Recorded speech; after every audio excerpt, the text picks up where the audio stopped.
Digital services కోసం, channel management కోసం మరియు ఛానల్ రీచ్ అయ్యే థంబ్నెయిల్స్, కంటెంట్ గ్రోత్ టిప్స్ తో పాటు మీ ఛానల్ కి కావాల్సిన అన్ని సర్వీసులు అందిస్తాం. సంప్రదించండి తాటి నిరంజన్, యూట్యూబ్ ఎక్స్పర్ట్.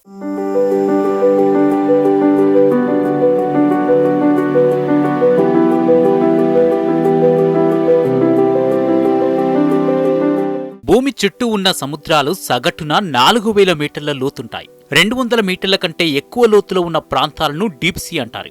ఈ సముద్రం అట్టడుగున జీవించడం చాలా కష్టం. ఎందుకంటే అక్కడ నీరు ఎప్పుడూ చల్లగా ఉంటుంది. అక్కడికి సూర్యకాంతి అస్సలు చేరదు. నీటి పీడనం చాలా ఎక్కువగా ఉంటుంది.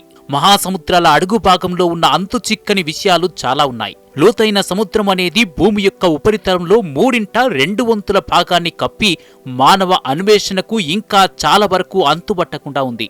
డీప్ సీ యొక్క కొన్ని రహస్యాలు చూద్దాం. లోతైన సముద్రంలో చాలా రకాల వింతైన అరుదైన జీవులున్నాయి. కొన్ని జీవులు కాంతిని ఉత్పత్తి చేస్తాయి, మరికొన్ని విచిత్రమైన ఆకారాలు కలిగి ఉంటాయి.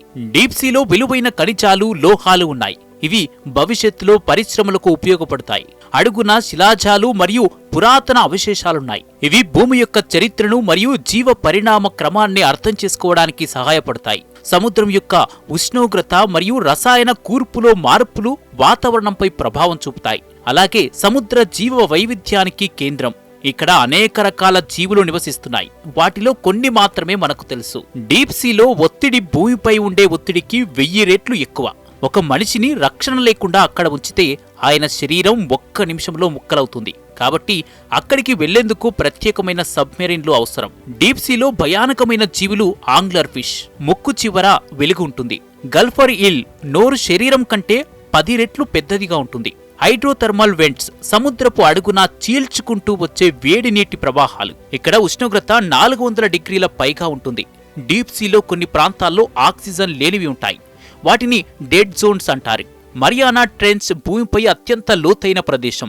ఈ ప్రదేశం దాదాపు 11 కిలోమీటర్ల లోతు. అక్కడ ఎలాంటి వెలుతురుండదు. అతి తీవ్రమైన ఒత్తిడి ఉంటుంది. మనం అక్కడికి పోతే శరీరం ఏకంగా పిండిపిండవుతుంది.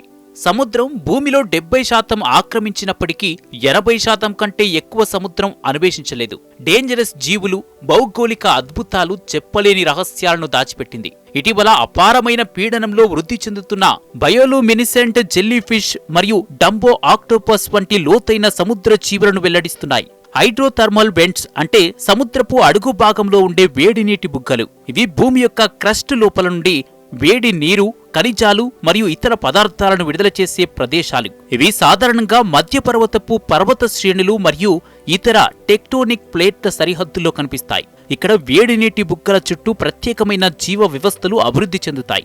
డీప్ సీ పురాతన ఓడ చిత్రాల నుండి మునిగిపోయిన నాగరికతల వరకు మానవ చరిత్ర యొక్క అవశేషాలను సంరక్షిస్తుంది. ఇది మన గతం నుంచి అమూల్యమైన విషయాలను అందిస్తుంది. కానీ అంత లోతులో అన్వేషించడానికి సబ్మెర్సిబుల్స్ మరియు డ్రోన్ల వంటి అధునాతన సాంకేతికత అవసరం. ఇవి తీవ్రమైన పరిస్థితులను తట్టుకోగలవు. సవాలుతో కూడుకున్నప్పటికీ ఈ అన్వేషణలు కొత్త వనరులను వెలికితీస్తాయి. డీప్ సీ భూమి చివరి సరిహద్దులలో ఒకటిగా మిగిలిపోయింది.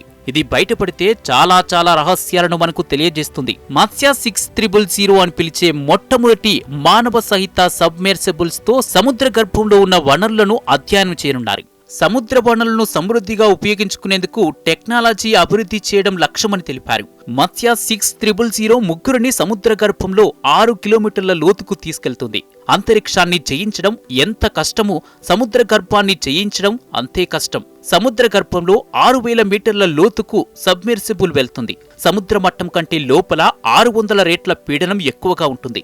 మార్స్ పై ఉన్న రోవర్ను భూమిపై నుంచి నియంత్రించవచ్చు, కానీ 20 మీటర్ల లోతున్న వాటిని నియంత్రించలేం. దీనికి కారణం విద్యుదయస్కాంత తరంగాలు ప్రయాణించలేవు. అంత లోతులో కమ్యూనికేషన్ చేరడానికి వ్యవస్థ అందుబాటులో లేదు. కాబట్టి సముద్ర గర్భంలో సమాచారాన్ని సేకరించడానికి ఖచ్చితంగా మనుషులు ఉండాల్సిందే.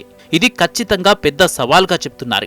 మనుషులు సముద్ర లోతుల్లో ఉన్న భయంకరమైన ఒత్తిడిని తట్టుకోలేరు. కానీ డైవింగ్ బెల్స్ అనే ప్రత్యేకమైన యంత్రాలతో 10,000 మీటర్ల లోతు వరకు వెళ్లి అక్కడ అన్వేషించవచ్చు. కానీ ఏ రకమైన ప్రొటెక్షన్ లేక, ప్రొటెక్టివ్ క్యాప్సూల్స్ లేకుండా మనిషి వెళ్లిన అత్యంత లోతు 333 మీటర్లు మాత్రమే.